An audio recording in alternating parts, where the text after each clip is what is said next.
Assalamualaikum warahmatullahi wabarakatuh. Alhamdulillah kembali berjumpa dengan Bilutup News. Saudara sekalian, Masya Allah, inilah dahsyatnya Al-Quran kalam ilahi. Kita bisa saksikan beberapa footage video ini ya. Ada seorang yang beragama Kristen bagaimana menceritakan pengalaman dia mereview Al-Quran dengan cara membacanya ya. Dan apa yang dia alami ketika dia membaca Al-Quran sungguh luar biasa, di luar dugaan, amazing, impresif. Dan dia mengajak orang-orang yang beragama sama dengan dirinya, Kristen, untuk membaca Al-Quran. Karena ada hal-hal yang luar biasa ya, bagaimana tentang cerita-cerita tentang Yesus, tentang Bunda Maria, dan lain sebagainya, membuat pria Kristen yang bernama Eric Warsaw ini sangat terkagum-kagum.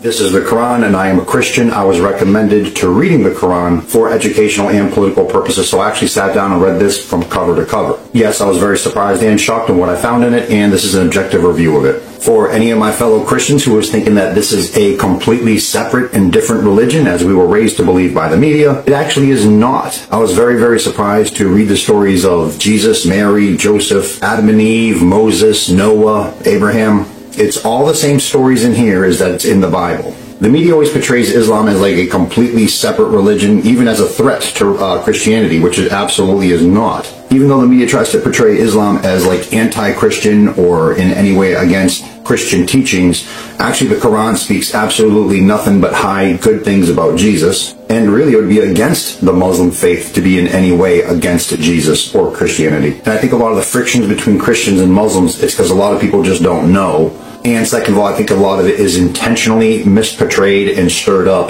by the media. But there is absolutely no reason why Christians and Muslims can't get along and can't be friends and have peace in the future. The three religions of Judaism, Christianity, and Islam, really they all pray to the same God. They just have different cultures.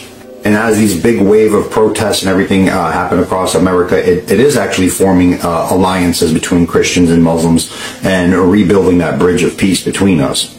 Luar biasa. Di video ini kemudian juga banyak sekali yang berkomentar di kolom komentar, orang-orang Kristen yang mengalami pengalaman yang serupa, saudara.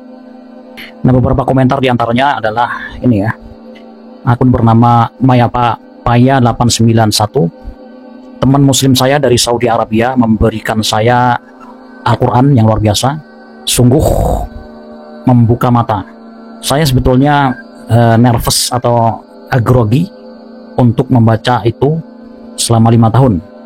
Jadi mungkin selama 5 tahun itu tidak dibaca karena takut ya. Saya akhirnya membuka 1 tahun yang lalu dan wow, terima kasih untuk sharingnya. Jadi dia diberi Al-Quran 5 tahun, selama 5 tahun oleh temannya yang beragama Islam dari Saudi Arabia, namun tidak pernah dibaca karena takut. Setelah dibaca setahun yang lalu, ternyata isinya luar biasa dan dia berterima kasih atas sharingnya itu. Kemudian akun bernama Maria Kevan Cleveren menulis komentar juga, exactly, as a Christian I learned the Quran. Tepat sekali, sebagai seorang Kristen saya mempelajari Al-Quran. Kemudian satu lagi akun bernama Jeffrey Sol mengatakan di dalam komentarnya, hal terbaik yang pernah saya lakukan adalah membaca Quran. Ingat, apapun yang baik untuk Anda, fisik, mental, dan spiritual, pemerintah akan menemukan cara untuk menjauhkan Anda darinya. Nah, itulah luar biasanya Al-Quran ya, saudara. Bahkan seorang yang beragama Kristen pun sampai merekomendasikan orang-orang itu untuk membaca Al-Quran ya. Karena mungkin saking bagusnya cerita-cerita di dalam Al-Quran itu, walaupun hanya terjemahannya yang mereka baca ya. Lalu bagaimana dengan kita umat Islam ini, apakah sudah membaca Al-Quran setiap harinya? Apakah membaca Al-Quran itu kita jadikan sebagai rutinitas setiap hari? Nah, ini bisa menjadi inspirasi ya, seorang Kristen yang bukan Islam sampai menyarankan orang untuk membaca Quran gitu ya. Luar biasa. Nah, satu lagi ini ya, yang menunjukkan bahwa pria ini dalam sebuah akun bernama Rick Ford, Kanadian ya, orang mualaf Kanada. Nickname-nya adalah Justin Ross dengan 15.000 follower.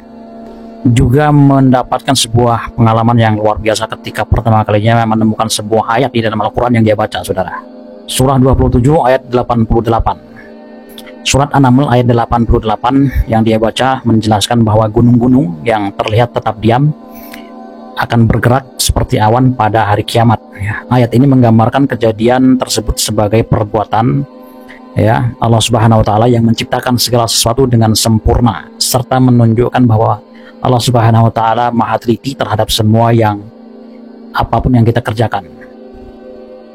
Ini yang membuat beliau ini, kalau ini sudah masuk Islam ya sepertinya, Masya Allah, kita doakan semoga beliau istiqomah, tidak percaya ya, takjub dengan ayat ini saudara. Masya Allah, luar biasa ya.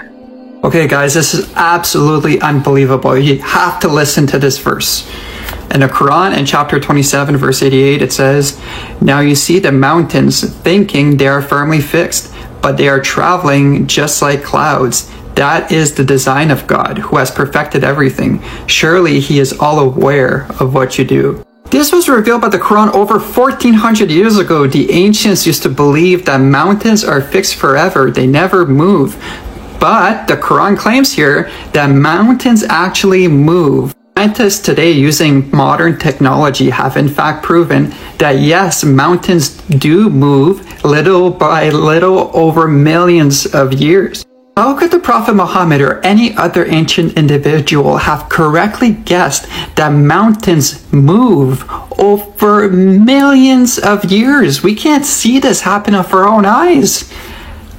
Truly incredible. This has to be from God. And if it was just lucky guess, how many guesses can this guy get correctly? He was never proven wrong, even once.